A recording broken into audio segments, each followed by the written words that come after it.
Pediatric surgeon at Columbia University Medical Center. Dr. Hills, thank you so much for being with us. Certainly appreciate your insight here. First and foremost, I want to ask you about this BA2 variant that is surging in Europe. Do you see any evidence of another fall surge, as we've heard some people talk about? Well, Christy, I think we have to assume that it's very likely this will happen just by the natural course of how viruses work and how this virus has worked all along.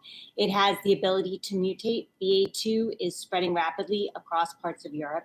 I think right now we have a lull and it hasn't picked up quite as rapidly here, although it is the dominant strain, possibly because we've had so many cases of Omicron recently and there's some immunity from that.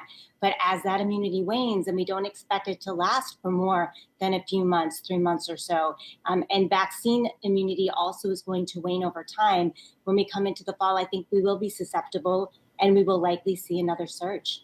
Okay, so the FDA advisors say that there is a plan that's needed for updating COVID shots and these vaccines. What do you think that plan should look like?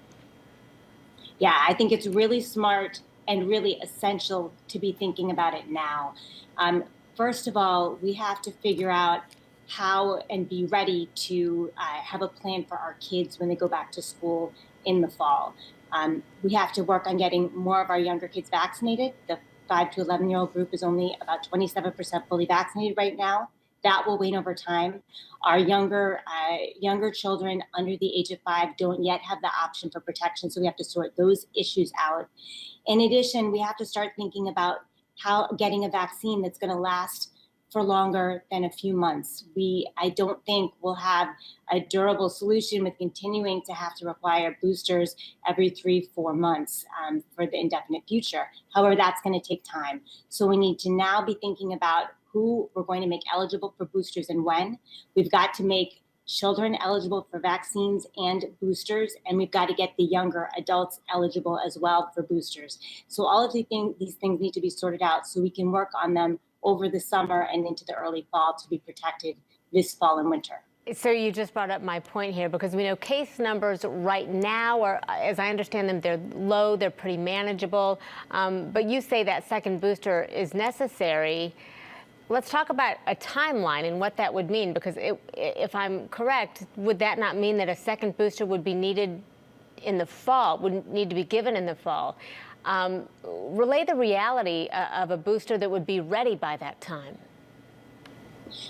Well, I think it's very feasible that we could have current boosters ready and available if we get the correct guidance from the CDC to move forward, and we could get people starting to be vaccinated over the late summer and into the fall.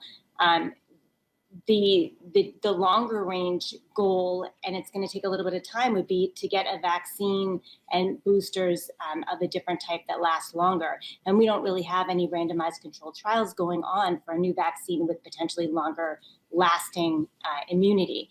So yes, we have to get the boosters we have currently available ready to be available to a broader group by the late summer, early fall, and the CDC's got to work on providing some guidance for that, in addition to working on providing potentially a vaccine with some longer lasting benefits. Okay. Dr. Susannah Hills, thank you so much for taking time to talk us through what seems to be something we're going to be dealing with yet again. We appreciate you. Thank you.